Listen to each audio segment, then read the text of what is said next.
Educational Communications and this station present Environmental Directions with Nancy Perlman. On this series, we explore the effects of human influence on the Earth's ecosystems and discuss solutions to environmental problems which affect the quality of life on this planet. Environmental Directions gives you the kind of information you need to help you participate in decisions impacting your community, the nation, and the world. Now, here's your host, Nancy Perlman. Hello, we're going to be talking about alpacas with my guest, Arthur Bradford. He is a member of the Alpaca Owners Association, a member of the California Alpaca Owners, and is owner of Alpacas of Menifee Valley in Southern California, as well as the owner of Autumn Wild Alpacas in Payette, Idaho. Welcome. It's a pleasure to have you with us. Thank you very much. You have just taken me on a tour of your farm here in Menifee, near Hemet, Paris, Temecula in Riverside County, California. I've seen some beautiful alpacas, and some of them have some cute little babies. But let's start with, what is an alpaca?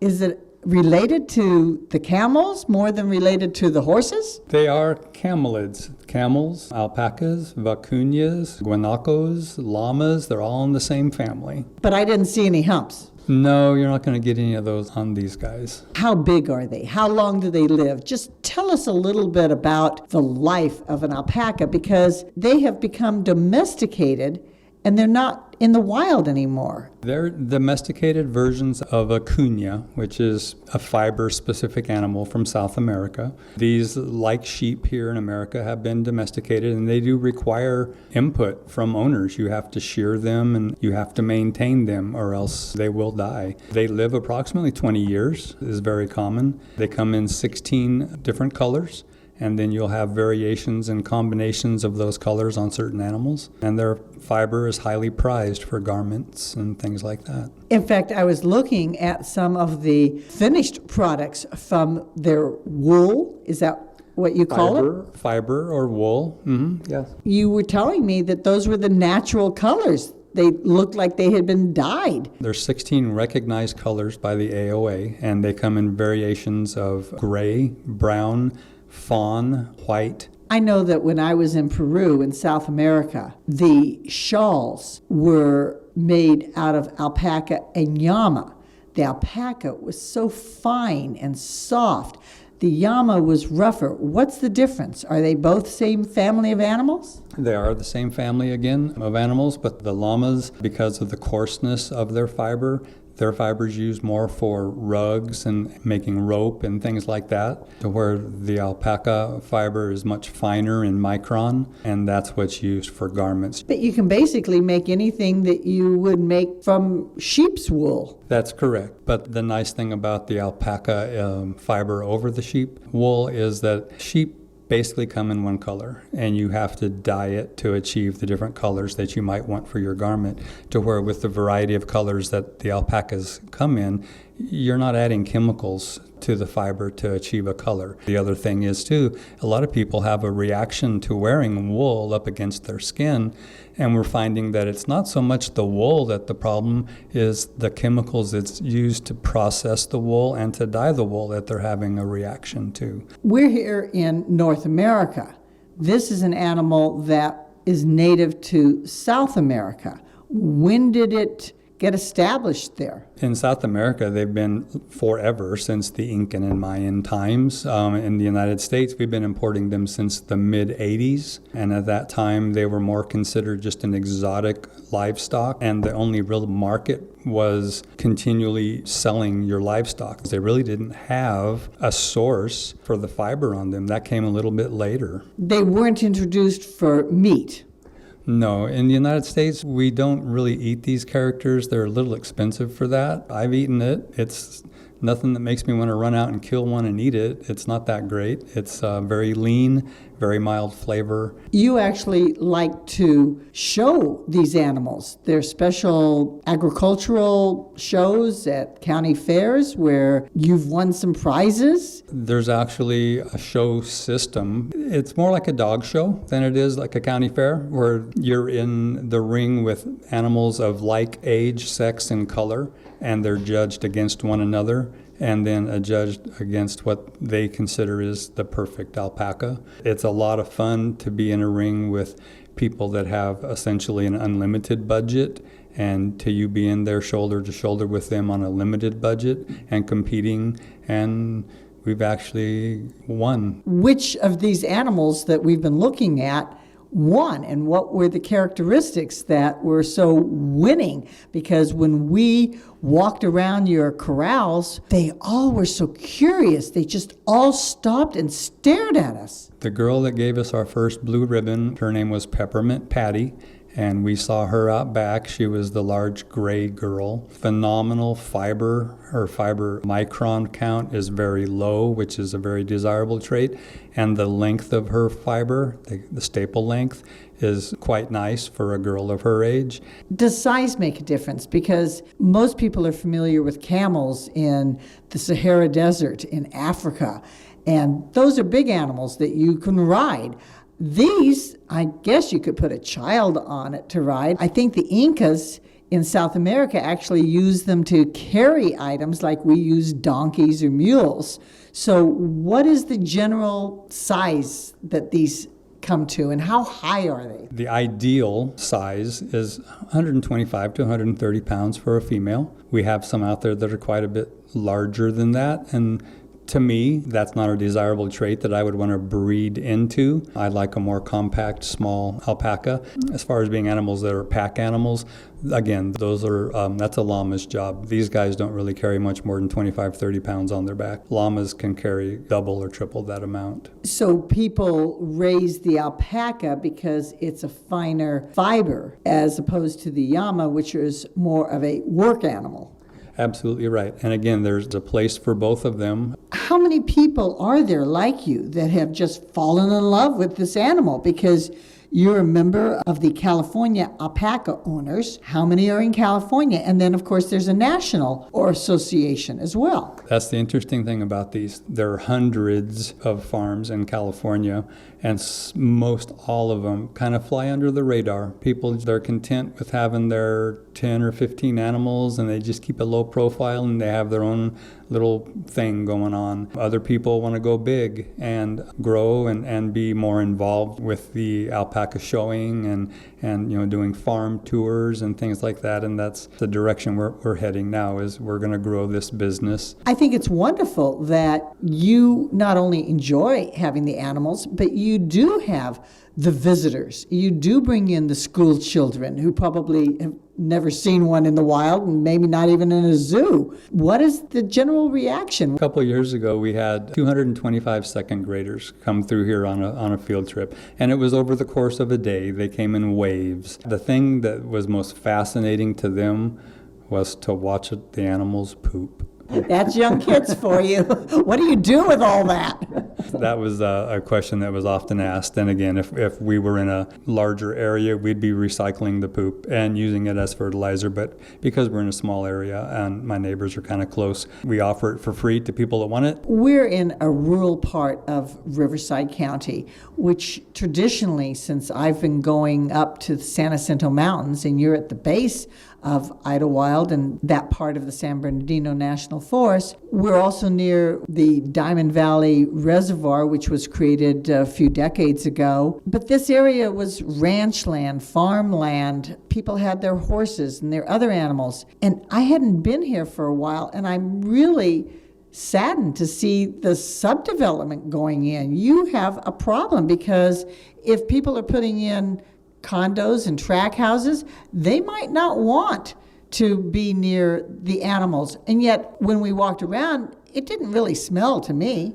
No, it doesn't. That's one of the saving graces for a lot of the alpaca farmers is we can be in areas that are higher density than what a farm may be located in, because the animals they don't make noise and they don't smell. The feces they produce does not have an odor to it. Their urine does. But again, we stay on top of stuff like that. For this business to be successful, though, and all aspects of it, agritourism is a real important part of this business that my wife and I want to develop.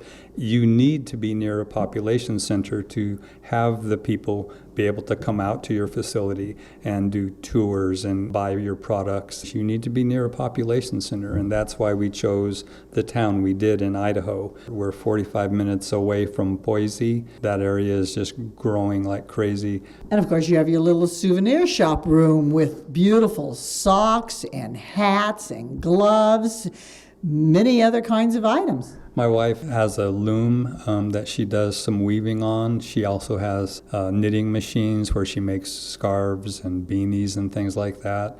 And we intend to expand that part of the business a lot. What kind of ecosystem do the alpacas thrive in? What do they need? Because I know when I was in Peru, I saw more of the llamas and alpacas in the high mountains near Cusco and other places, not down on the seashore and the beach. Before they were domesticated, where did they have their habitat? They were a higher elevation animal in the higher plains. They're so adaptable is the thing. I mean, we have people that we know that are in Phoenix, Arizona, and the local deserts out here that are raising alpacas successfully.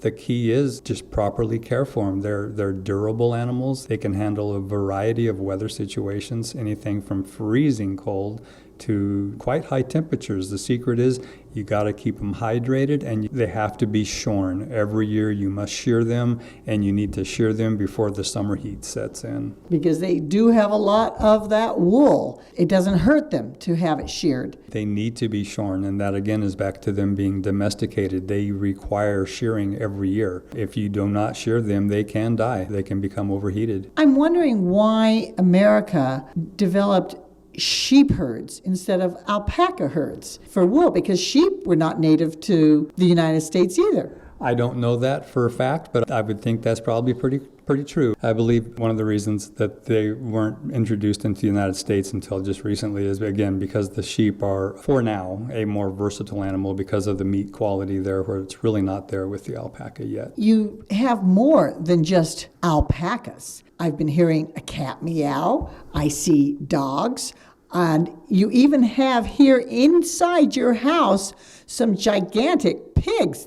Those are big. Tell me about them. Well, they're not as big as a real farm pig. These are a smaller version of a farm pig. They're a male and a female. They're both fixed, and they kind of have the run of the place. They're kind of an oddity. When people come out to visit, they get a kick out of seeing them. They are housebred, though. They are housebroken. They live in a little corner of the living room where we got some blankets for them at night. They make a little nest, and if they want to go out, they just open the sliding glass door with their nose and go out to go to the bathroom or whatever. I hear they're as smart as dogs.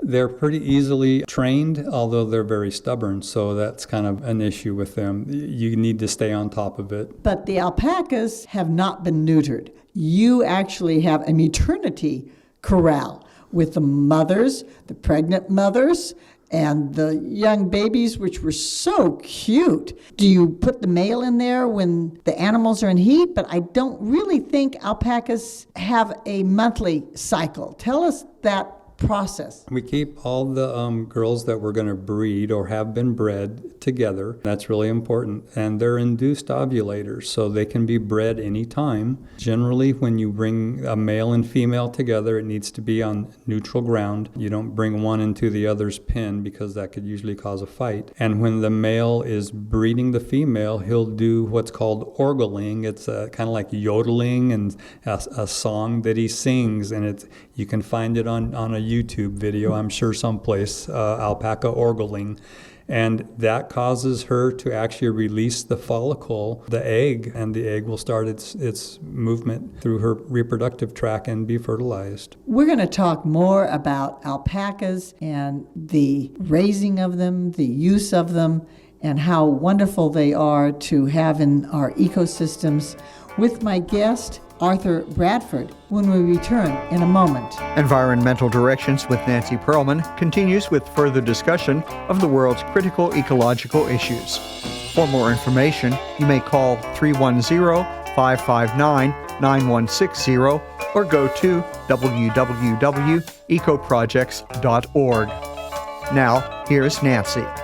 I'm speaking with Arthur Bradford. He is owner of Alpacas of Menifee Valley and owner of Autumn Wind Alpacas. Their behavior. I've heard that they can spit. Is that true? They do spit. You have to do something that you deserve it. Or if you get in between two of them that are having an argument, you're going to get plastered. And it's not really spit. We call it spit. It comes right out of their stomach. And it's very awful, and it stinks, and it stains your clothes. Not a pleasant experience. But they were all very friendly to us. Do you have to worry about their kicking you if you get too close to them? And I noticed that when you let us into one of the corrals so that I could feel their hair on them as opposed to after it's woven into your beautiful products, that they didn't like my hand coming to their face. That makes them real nervous. People have a tendency when they see these things, they want to pat them on top of the head because there's just a big poof of fiber up there. And that makes them nervous. And I'm not exactly sure why, but just coming at their face like that does. The other thing people want to do is pat them on the hind end. And those are two things that generally result in a poor response from the alpaca. They're not going to care for that. I've been out at a goat ranch, and the goats can really knock you over, and they're not necessarily as big as these animals. You have to worry about that. You have to worry about being kicked if you get behind a horse. Any fears here? We try to closely supervise farm visits. They do kick. Some of them are more prone to it. They're just kind of nasty. They're like people. They all have their own personalities. So if we know one is a kicker, we'll generally not allow people near that one. You just stay to the side of them. There's really no reason to be behind an animal that kicks. You were not always an alpaca farmer, or is it rancher? That's a debate. It's both.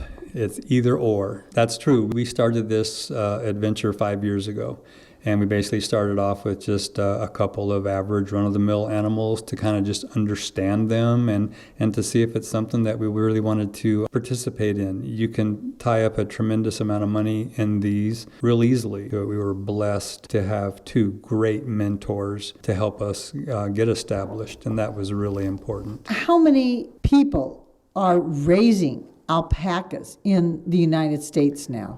There's probably literally thousands. I don't have a number. They're, again, because you have farms that are small like mine where, I'm sure when you pulled up today, you kind of looked around and thought, there's a farm here? There's a lot of farms like this. The animals are easy to live with on small acreages, so there's a lot like that. And then we have friends that have quite literally hundreds of alpacas on hundreds of acres. So you can kind of do it either way. It all depends on how much resources you have available to you. You obviously wanted to breed, raise an animal, use the animal for its fiber. You could have picked many other animals. You could have picked goats. You could have raised horses, dogs, cats. What is appealing about the alpaca? The animals, they're beautiful. When we first got them, one of the things that my wife and I used to do is every afternoon we would drag our Adirondack chairs out to the corral and just sit there and watch them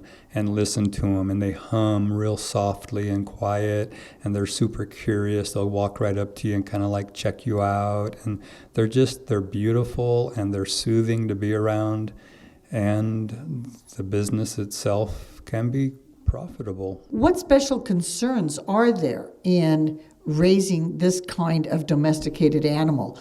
I assume that out here there are vets that specialize in animals other than dogs and cats. We're really, really lucky. In this area here, there are 2 veterinary services that run out of the town of Temecula. And we use one, and our vet is Dr. Lindsay Hall, and she's extremely experienced in camelids and studied at UC Davis, which is a renowned school for studying the camelids in veterinary service. So we're just super blessed to have somebody that understands them and knows them. There's a lot of things that transfer from other forms of livestock to these guys, but there's also some things that you would never do that you would do to a goat, a sheep, that if you did it to an alpaca, it would probably end their life. So it's good to have a good vet available to you and a good resource. And there's a tremendous network of people that you can talk to through Facebook and other forums to, hey, I'm having this experience, this is what's going on, the vet recommended this, what do you think? And you'll get people respond, say, oh, no, don't do that, because this is what's going to happen if you do. Talk to people that have been doing this for 20, 30 years or more and get more insight that way. What are the special concerns that you have with these animals? I know that when I had a horse, I had to worry about cleaning out the hooves because they could really get infected. I had to always be sure that that animal was exercised. It couldn't just stand in one tiny little area. What are the special requirements with these animals? That's one of the nice things about these. They're very low maintenance. People sometimes come to our little farm and they go, oh, there's so many alpacas in such a small area. And it's like, you know what, I got friends that got 50 acres and 40 alpacas, and all the alpacas hang out under one shade tree. It's not that. They don't require a lot of input from you. You just need to have your regiment. You need to do, again, yearly shearings, teeth trimming, hoof trimming, just like any other animal, and then their worming injections, and then periodically just put your hands on the animal and give it what we call, a herd health examination, just to see how they're doing. How much do they eat? They eat very little, a couple of pounds a day of orchard hay. We supplement that with a specific pellet that has a lot of vitamins and minerals in it that they would normally get by grazing. They would get out of the soil, so we supplement that with a pellet that's made for them. And then we also offer them a free choice of specific blend of minerals, again, that's designed specifically for camelids. Tell me about the process of what you do after they've been shorn. It is so fun. Shearing day here is a riot. We usually start about 7 o'clock in the morning, 7:30, and we'll come in and we'll shear every one of these guys. And at the time that they're down on the mat being shorn, teeth trimming, nail trimming, injections for worms, and any vaccinations that they need a booster on. Then everything's bagged up, usually in 2 bags. One bag you'll have your prime fiber, which is off of their main body, and then you'll have their secondary or seconds, which is off of their legs and neck, and it's a little more coarse, kind of like a llama, and we'll set that aside. The prime fiber is cleaned on a table that we call a skirting table. Try to clean it and get all the dirt and fiber, chunks of weeds and hay and things out of it.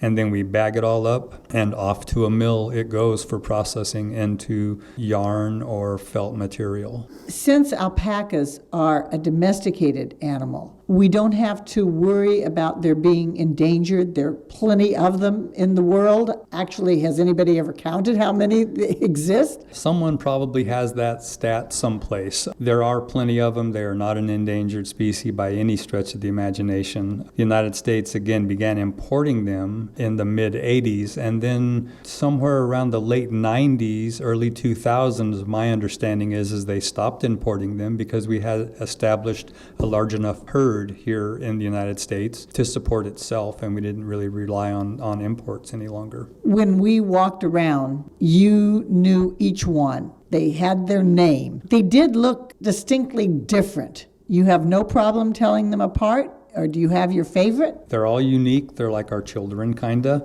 except they're all for sale. We do have favorites. Some of them are just, their personalities kinda are like that. They just warm your heart. Others are just want to be fed and left alone. Every one of them is registered with the AOA, and every one of them has a specific name. We love them all like our children. When I was looking at the products made from their wool, some of them were mixed colors, and you said that they are natural. So there's no certification regarding organic when it comes to this kind of material? No, they haven't got to that point yet. I think that organic would probably be leaning toward more food items. I don't think there would be an organic label for their fiber. Again, because they come in 16 different colors, you can do blends, which we have a really great mill over in Idaho that does great blends. We have a really nice white male that will blend with a really nice black female that we have, and their fibers barber poled together, plied together, and makes a really beautiful black and white yarn. I saw a baby alpaca. I don't know, what are they called? They're called crias. They'll steal your heart. This one looked like it had a white mask. Was that because you bred two different colors of male and female, mother and father? So that's the thing with breeding these things, is your best plans can go awry. Her mother is what's called a rose gray, and her father is a medium gray. She came out brown with a white face. We bred two blacks and got a white. So there's a lot for us to learn still about genetics and the probabilities of attaining what it is that you're breeding for. You're a member of a national association so that you can communicate and get information from others who are raising them here in the United States.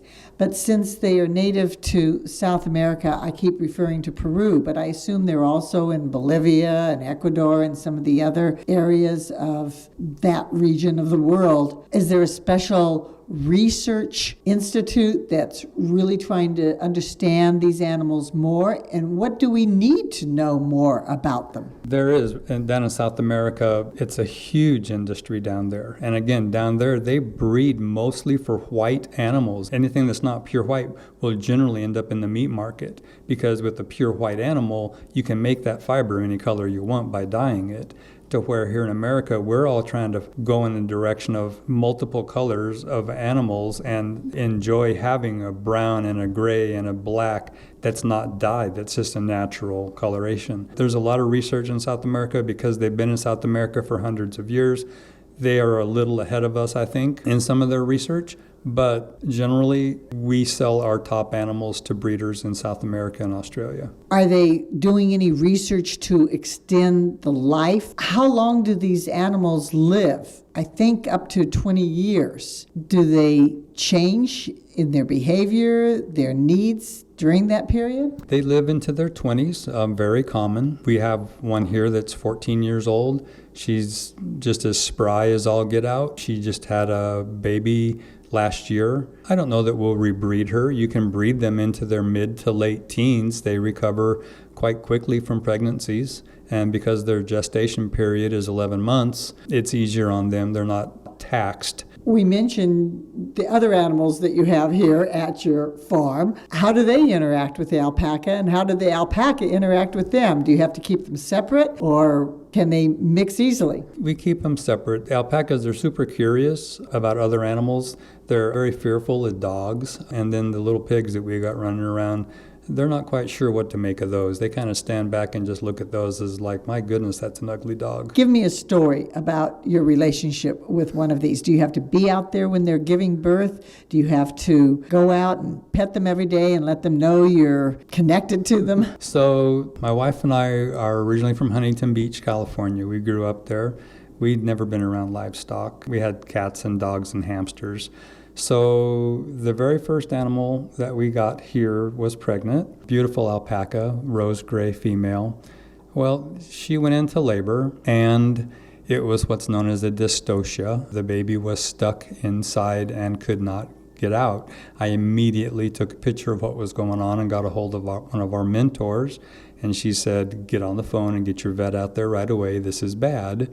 And then I immediately called my wife at work and said, we got a real problem. You need to come home. She got home. I got a hold of the vet. The vet was not available, so I called another vet. That vet wasn't available. So our mentor walked us through the very first animal that was delivered here. We tackled the animal down to the ground and held it. I did. And my wife gloved up and went inside this animal and pulled the little baby out of there, and everyone lived happily ever after. But that was our trial by fire. The very first animal born here was just terrifying. So glad it came out well. I've had so much fun being here, seeing these animals, looking at the wonderful products that you can make from their wool. Thank you so very much for sharing with us your love of alpacas. Thank you for being my guest. Well, thank you very much for coming out. We appreciate that. I have been speaking with Arthur Bradford, who is a member of the Alpaca Owners Association and also owner of Alpacas of Menifee Valley